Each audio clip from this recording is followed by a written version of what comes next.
Hello, welcome. It's really nice to see a lot of you in here, and this is maybe an inside joke, but those who were here years before, this is my first time I've arrived safely and with no troubles with cars, planes, broken legs, or anything else. So yeah. Okay, let's see a little bit of a head count. Who's writer in here? Oh, nice. A lot of writers. Who's a game designer? Ooh, nice. And any producers? Cool, cool. Then I guess you'll enjoy this talk. So, we're going to talk about how to create protagonist characters. Why? Because that's a very controversial topic in the sense that, like, authors in interactive storytelling usually want to give players freedom to decide what they want to be. And then there's this clash between game design and the narrative side of the things, where you want your players to have as much agency as possible, but in the same time it can be a problem if you're trying to tell a story.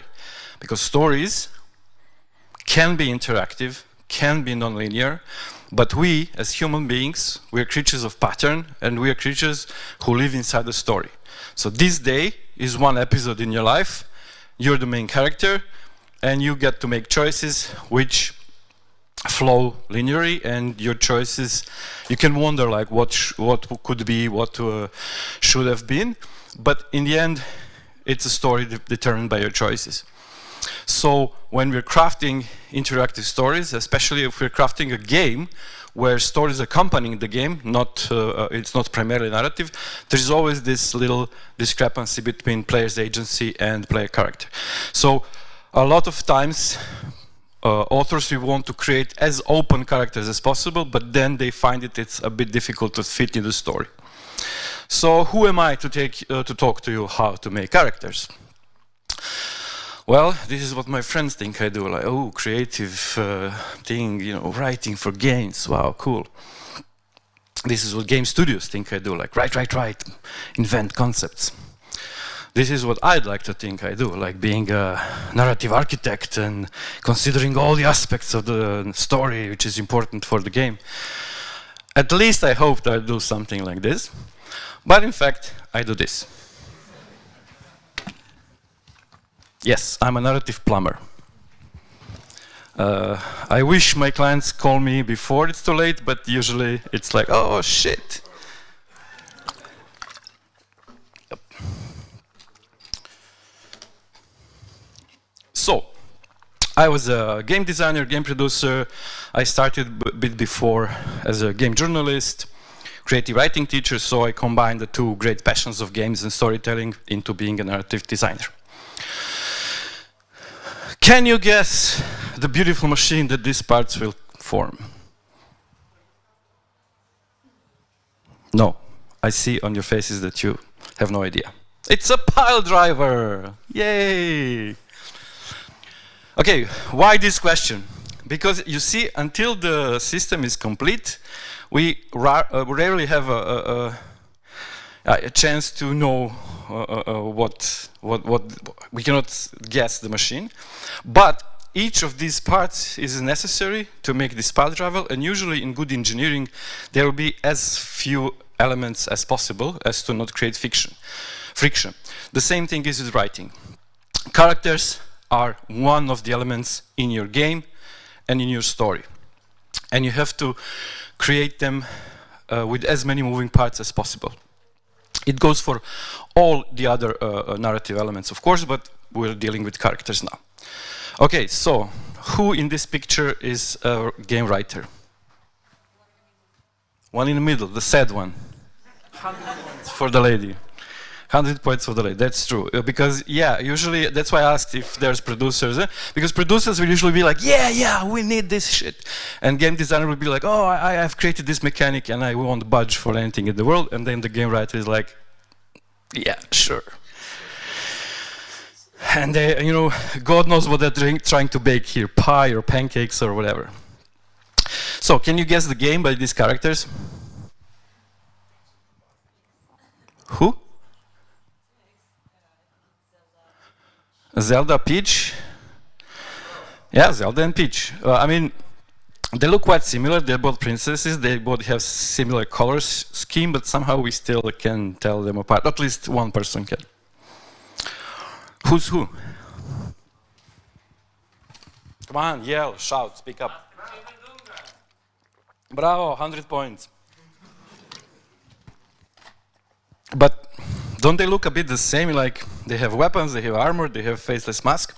Why are they created like this? Because in this shooter game, authors wanted player to get in the shoes of the hero, and they wanted to create the hero as faceless as possible, as to allow players to inject their own personality or idea or sense of being a hero, which is good if you have game totally irrelevant of the story. I mean, your goal is to go shoot whatever you shoot, and there's no big deal about the story line, although yeah, both games do have rich lore and etc. But basically, one great misconception about the power of imagination is that you can impart it without any structure, without any context, without any elements for the player's imagination to grab onto. This character? Pac-Man. Yes, as you see, characters can be recognized simply by their one-liner they use. I mean, yippee-ki-yay, motherfucker, John McClane. Bravo. So let's see quickly what is the anatomy of a character. This pertains to all of the characters in the game. So first layer is the roles of the character. Each character with the story can be a driver or a passenger. Drivers are those who move the story forward, and passengers are those who add to the story, but they're not crucial for the story. Drivers can be protagonists and antagonists, guardian and contagonists. Protagonists are those who we care for. For example, in a story of Sherlock Holmes, the story is being told from the perspective of Dr. Watson, but we don't care if Dr. Watson goes to P, we care if Sherlock Holmes goes to P or whatever he does. So he's a protagonist, and this one is narrator, sometimes called main character. When main character and protagonist are together, it's called hero of the story. Antagonist is the one, usually it's an entity, not necessarily a person, or it can be entity and personified in some character who tries to prevent protagonist, is against it, blah blah. That's in the West. In the East, there is a special kind of protagonist called a rival, because in a lot of Japanese anime games or whatever, you will not have direct opponent who's trying to stop murder or whatever of the protagonist, but he sort of competes. And often this role of antagonist is fluid. So antagonist can sometimes participate inside the main story with the protagonist.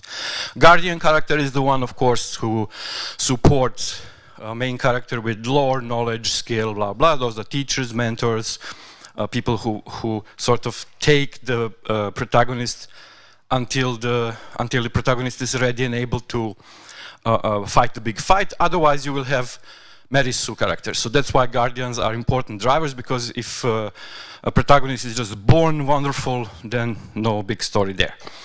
Contagonist is very important role, in sense that they're often on the side of antagonists, but actually they have their own agenda, and they can either support their own side in the conflict, or they somehow can be flirting with the protagonist in sense of helping or not helping.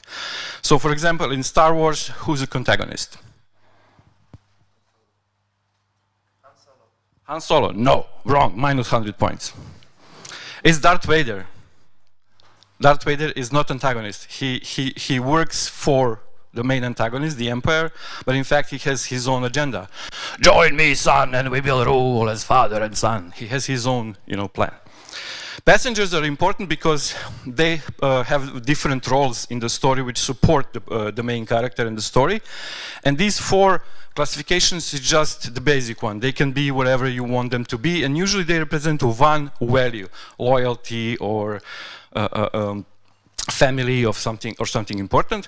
They are sidekicks, skeptics, reason, emotion. Sidekicks are those who support the main character infallibly, like they're always there.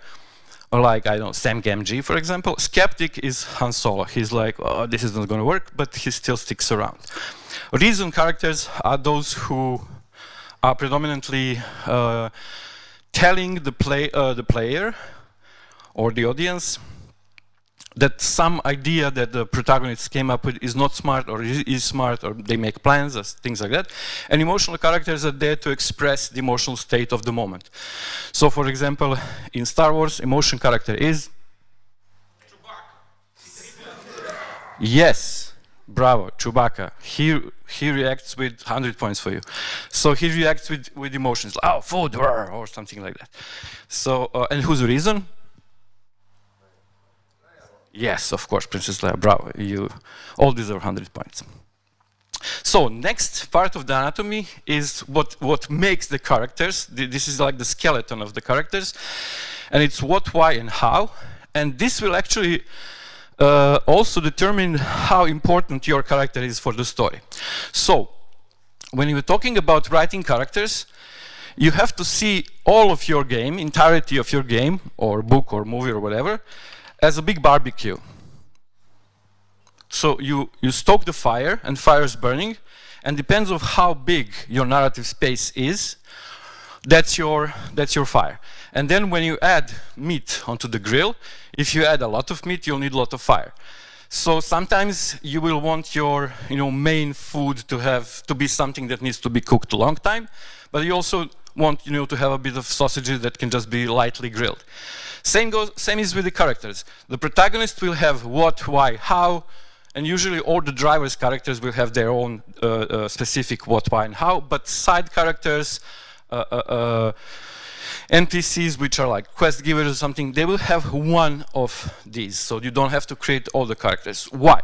Because if you create for a character everything in great detail, you will mislead your players to think that, oh, this is some important character because it has everything laid out in details. Sometimes you can play with it, disrupt the expectation, but I do suggest that you sort of make sure to place as much meat on the grill as you have fire.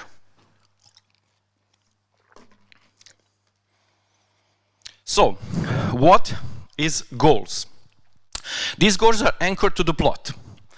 They are sort of hard-coded, and it's not easy to express through story. It's easier to express it either through gameplay or through some sort of missions. So if you are spawned in the middle of a game and you have a gun in your hands, you're gonna shoot. That's your goal, and that's your main role. Often, game characters stop there. Like you have armor, you have weapons, so that's your role. You're a whatever dude with the gun, and you just shoot things. But if you have a more narrative-driven story, you'll have to explain quite well to your audience what is actually the goal, especially if the story is revealed later, if there's a need for some exposition. So be aware that it's not always easy to express, and whatever you give your players as a first task, first goal, can lead them to think that, okay, this is my goal.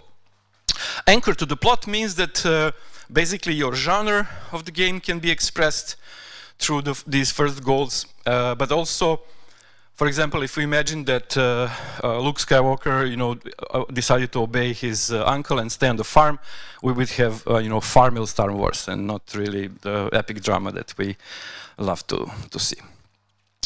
Why is determining the motivation of the characters, and it's quite easy to mess with because it's usually hidden under the surface and it's not really revealed and doesn't have to be revealed, but it also gives a lot of flavor. For example, what's your motivation for being here? So, the motivation, as you see, cannot be easily expressed, and it can mean different things to different people, but it's really, and I'm not mocking you, it's really like, it's conveying some feeling, isn't it? But it's not easy to express. Now we'd have to torture poor girl more to extract what's the real motivation. But even if she said something coherent, like I'm here to give this speech and have fun, you have to trust me on my words. Maybe I'm just here to you know, drink Vishnyovka until I cannot drink no more. So you don't know. It's not easy to express. In this sense, a lot of stories will struggle with motivation for the protagonist, because you need to create this motivation and you also need to give it to your players. I mean, player will resist, like our friend, like, don't ask me, you know, go away. Because players entering your game space, they're like, okay, I'll shoot, I'll move, I'll collect whatever you want, but don't ask me to be involved in your game. But then you start giving them a story, and they're like, oh yeah, sure, I'll save the village, whatever. So motivations are difficult to impart.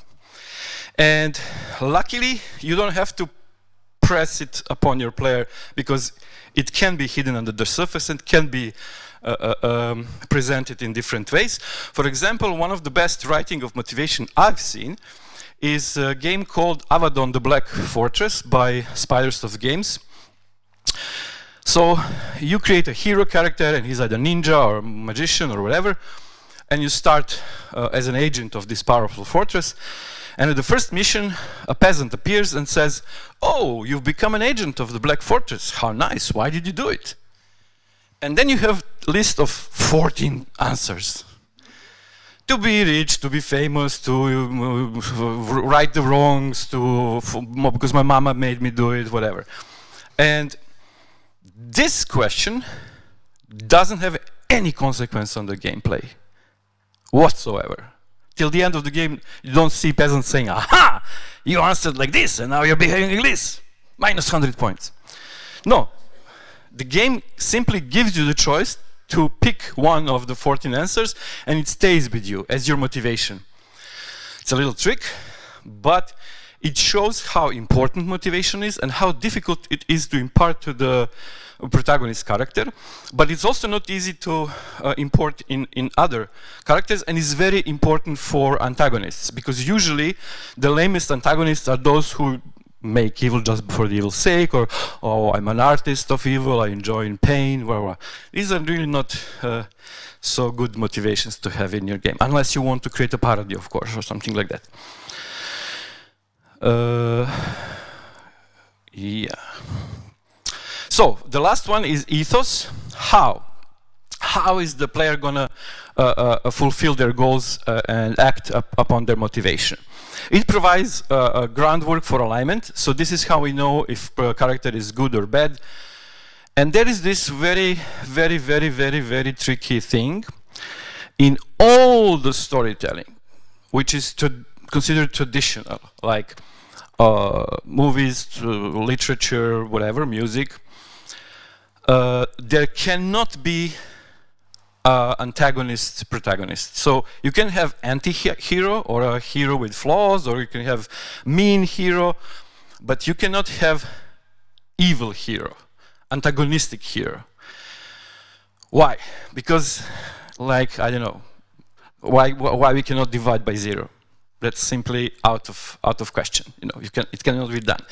Because whenever we have attempts to have a bad guy as a protagonist, you will discover that in that story there is even greater evil that they're fighting.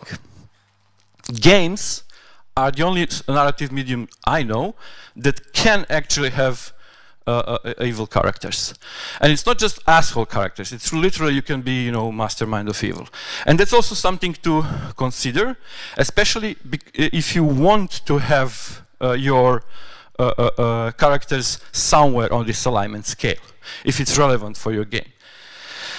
This ethos also finalizes the character in sense of they're becoming less cliched, less cardboardy, and this ethos can be changed. So goals I usually change at the very beginning of the game. So you start as a simple peasant, and then army comes, and then you're like, wow, I'm going to become a warrior and revenge my family. So goals usually change at the very start of the story because they are connected to the plot. Motivations are quite difficult to change, which is good because they don't have to be revealed immediately. And basically, they're connected with a lot of things, lot of other things, and you can decide which gameplay or narrative elements to connect them with. But the ethos is always changed, if it's changed, gradually as a result of dramatic changes. Also something to consider, change of goal is connected to the plot. Change of motivation is melodramatic change. So whenever a character changes their motivation, it's usually like, oh, I'm redeemed, I will not slaughter sheep anymore, I will now plant lilies. And you know, there's this redemption kind of thing. And change of ethos carries with it a little bit of humor. Why? Because change of ethos is no more Mr. Nice Guy. And if you're making a crappy story, or if you want your story on purpose to be crappy, then you change the ethos immediately. Like every Jean-Claude Van Damme movie ever starts with him being a nice guy, then he receives a slap, and then he's like, wah, and kills everyone. And that's how you know it's a Z production.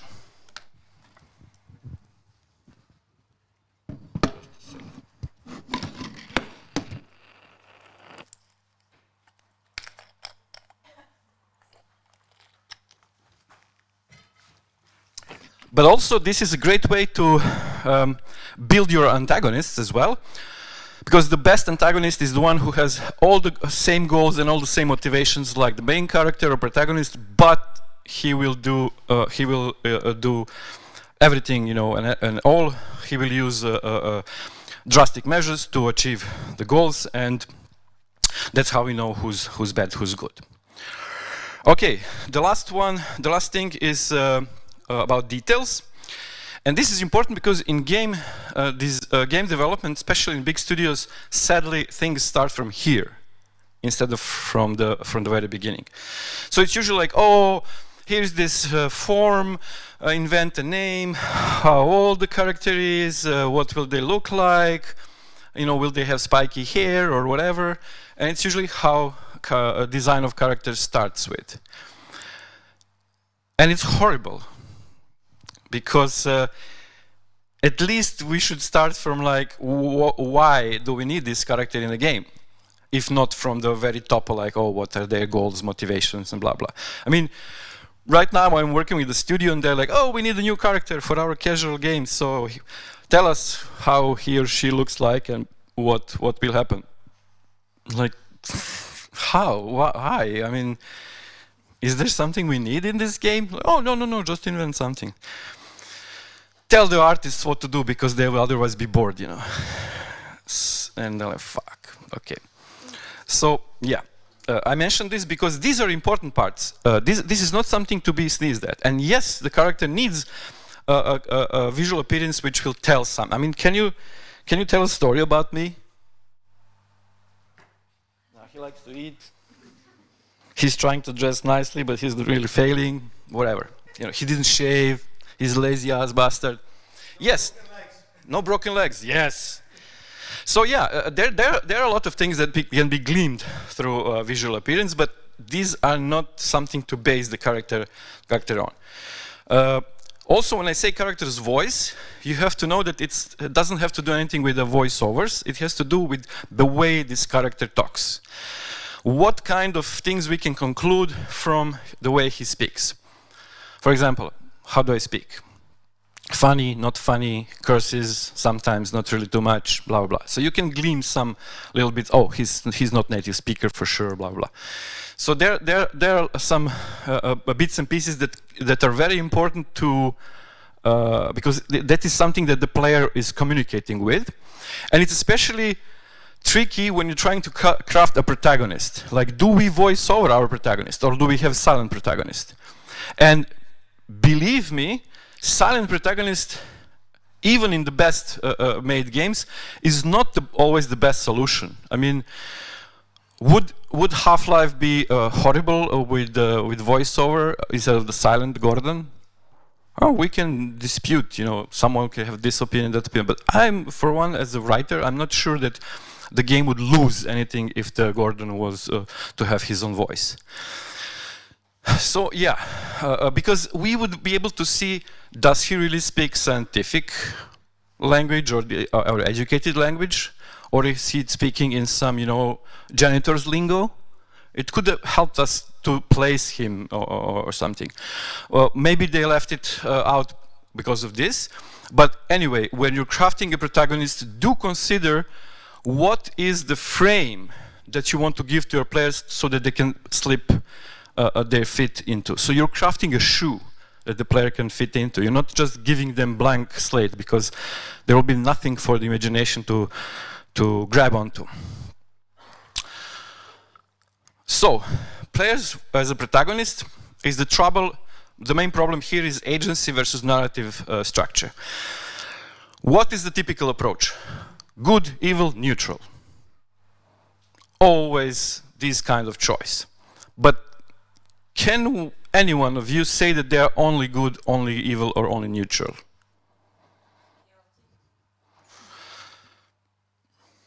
Good, evil, or neutral? Or chaotic? Are you always chaotic? Yes? Oh, you deserve a medal. I mean, that's maybe most of the time you're chaotic.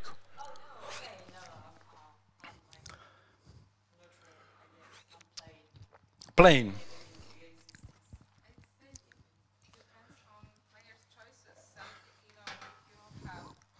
Exactly, but even plain Jane will sometimes make a daring choice. I mean, who's to say she falls in love with some crazy adventure and she's like, yes, I will join you with the adventure. I'll be scared, but I'll go. We always make choices which is not always 100%, 99% within our preferred personality, because otherwise, I mean, theoretically it's possible, but if you're crafting a story, you definitely don't want the characters who just pick one and stick to it. You want players to be able to decide for themselves and to be able to have agency to pick to be asshole this time and to be nice this time, blah blah. But good, evil, and neutral is kind of choices that are all often impressed upon the players, but that's not only range of options, is there? I mean, you're in a conference, how big chance you have to be chaotic? I mean, you're not jumping onto dancing right now, you're being disciplined, Yeah, of course. Or for example, do I have the chance to be evil on this conference? Tell you something wrong completely and like, they will go, right, bad characters. I don't know, maybe. But the thing is, this way of thinking is because of we want to give players agency. We want players to feel free, and then our story can suffer because, first of all, not all the stories are about being good, evil, and neutral. That's one thing, and the second thing is often in the games you have this narrative discrepancy where at some point player does something, incredibly evil, and then next time no one gives a damn if they did. Like, oh, you killed Granny, nice, 100 points for you. So let's continue our game.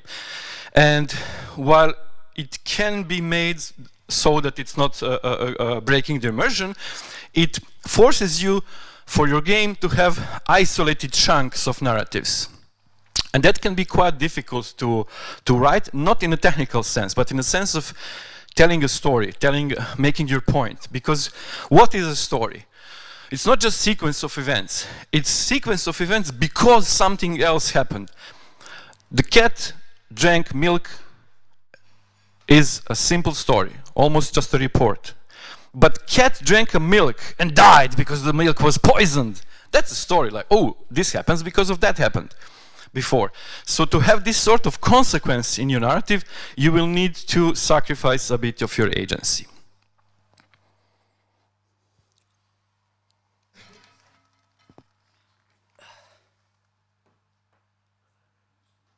Can we have audio?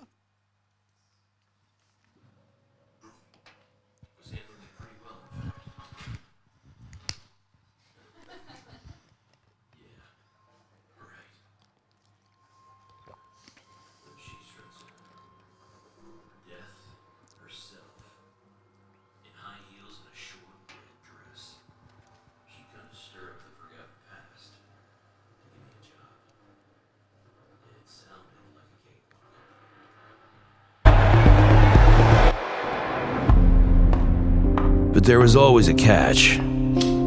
I'd played this game before. I was a hotshot back then, full of myself. I lost everything. Lost her. This time, I've got an ace up my sleeve. Nothing to lose. Are you for real? Did you just skip mentioning your bestest friend in the official trailer? God damn it, Cooper. I always have to save your sorry ass. So yeah, this was a little trailer for a game led Bions be bygones by Bohemian Pulp. It's on Steam, I think, in early access or something. But the thing is, my student was decided to write a game. He decided to be a sort of point-and-click adventure, but without the typical ways point-and-click adventures are navigated.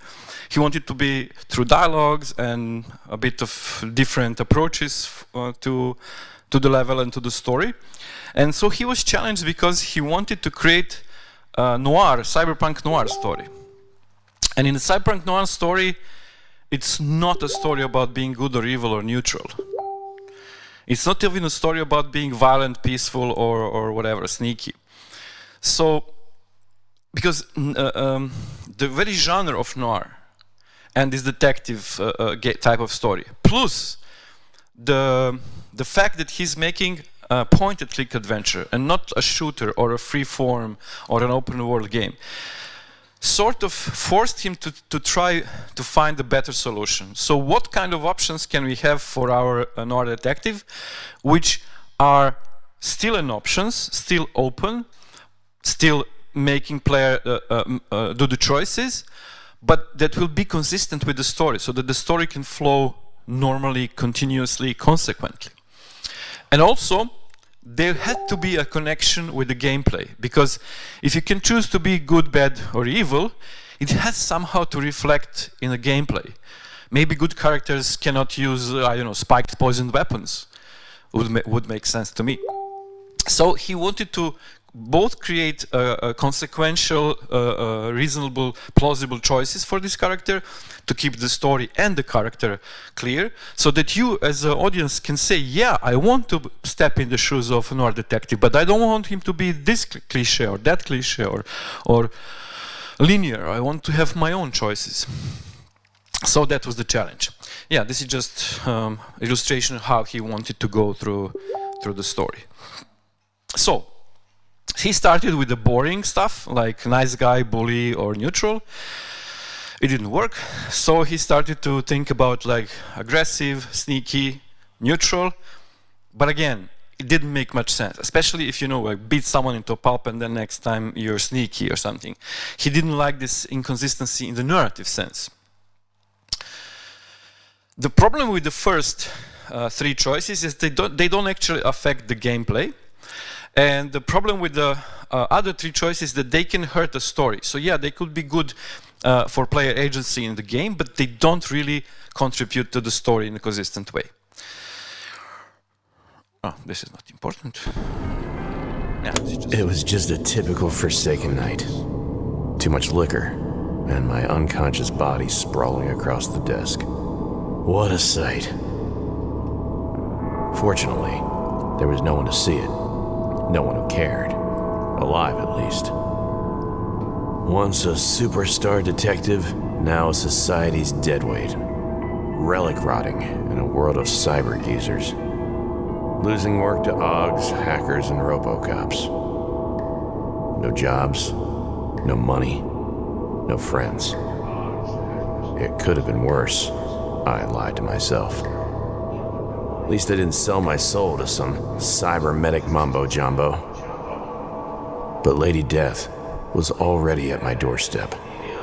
I could feel it in my gut. All I had to do is wait a little longer.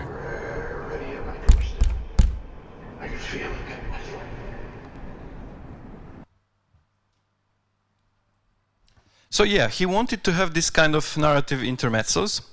And you can imagine that he wanted his story to be consistent, so that between these two narrative cinematics, everything that players does and makes as a choices can somehow be connected without creating this diamond-like structure. So, instead of nice guy, bully, and neutral, we decided to go with scientific approach, like curious approach, empathic approach, like not necessarily kind or gentle, but understanding and connecting with people, cynical approach, where he would be, you know, making self-deprecating jokes, and then the gun, you know, the crazy voice you heard. Scientific, empathic, and cynical don't step out of the noir detective's possible, you know, options of what kind of character he can be, and it affects the gameplay because curious characters will interact with objects more. He will get more clues about the game from interacting with objects. Empathic character can get more clues for interacting with the NPCs in the game. Cynical character can talk to himself and ponder things like in Disco Elysium and then unlock some clues that way. And of course the gun is just for fun, you know, talk to the crazy gun and do the crazy stuff. So this is more or less what we had to do, in sense that for each dialogue, for each situation, we decided to create a scientific path, empathic path, cynical path, and this rootless path that opens communication with the gun. So, this way, we created a character which has full agency within the frame of the game, but at the same time, it makes sense from the point of narrative. So, if a scientific character is curious, factual, and interacts with the world, it doesn't mean he cannot be empathic in the next situation. It doesn't have to mean that he cannot, you know, lose it for a moment in the next situation. And also, whatever you choose to do with your character, he stays within the framework of detective noir trope. Yeah, so cynical one will be interacting with self, having dark humor, etc., etc. So, when you're crafting the protagonist, approach it like you're crafting every other character. Consider the needs of the story first, or needs of the game first. Depends what's your approach. Some games will be created from the point of gameplay and game mechanics first, some with the story in mind first, but do consider both things. How will your character, especially the protagonist character, affect the gameplay? How his choices will affect the gameplay? It doesn't mean that every single question asked by every single NPC has to have consequences, but it has to have consequences in sense of next leg of the story, next episode of the story, and what is possible to do as a player agency. That way, you will have characters that the players will still be able to own, to accept as their own, to craft with their own choices. And you will not sacrifice the story or having holes in a continuity of the story. Thank you very much.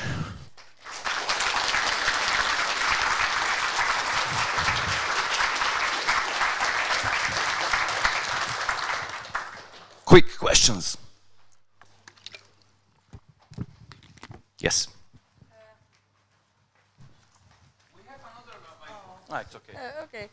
I was wondering if it's possible to make an unlikable protagonist work. Yes, definitely. Unlikable protagonist is just his character trait. As long as you have clear goals for your unlikable character, motives and ethos, it's perfectly cool to create unlikable protagonist. Because sometimes your unlikable protagonist will be very likable. I mean, Geralt of Rivia. He's asshole, isn't he? But we like him, don't we? And then there's a hidden trick. For example, the way he's presented and the way he actually is. In that particular story, I'm just using the clue from your question.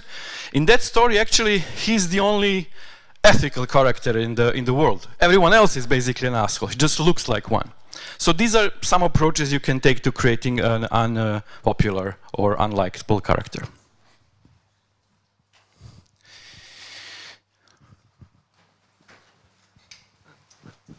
Okay.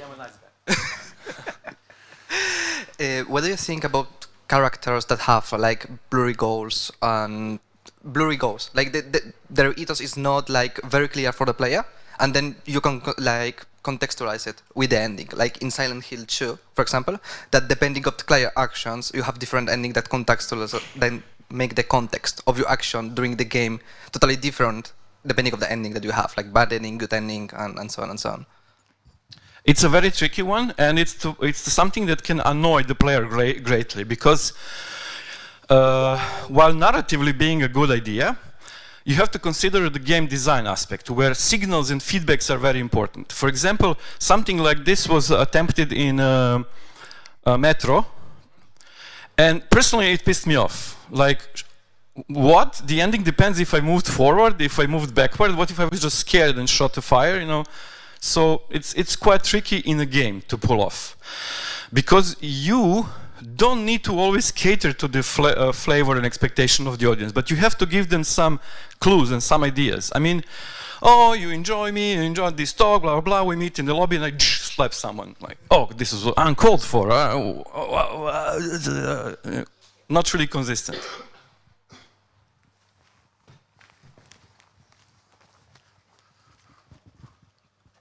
Thank you. So, quick question regarding also work with narrative designers, because I briefly took a look on LinkedIn that you also have a producer background.